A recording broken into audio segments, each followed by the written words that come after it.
اور زہیب، یہ جو بات ہے کہ مردوں کا لوگوں کے بارے میں خبر رکھنا یا لوگوں کے بارے میں ان کو معلومات ہونا، تو یہ بات درست نہیں ہے، کسی روایت سے ایسا ثابت نہیں ہے۔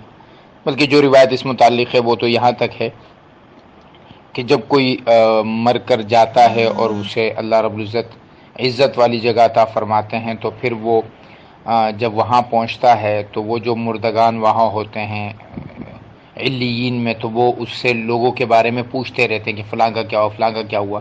تو ایک شخص جو اس سے پہلے مر چکا ہوتا ہے، وہ جب وہاں نہیں ہوتا تو پھر وہ کہتا ہے وہ تو پہلے آپ کے پاس آنا چاہیے تھا۔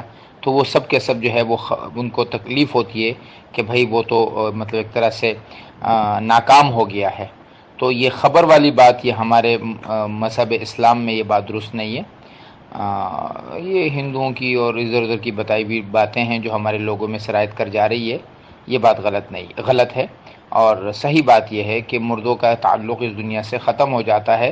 قبر کے حد تک جو تھوڑا بہت ہوتا ہے وہ احادیث سے ثابت ہے کہ بھائی ایک آدمی جو ہے وہ اس کے جوتوں کی آواز سنائی دیتی ہے یا سلام سنتا ہے، باقی اس کے بعد کیا معاملات ہے یہ صرف اللہ ہی جانتا ہے۔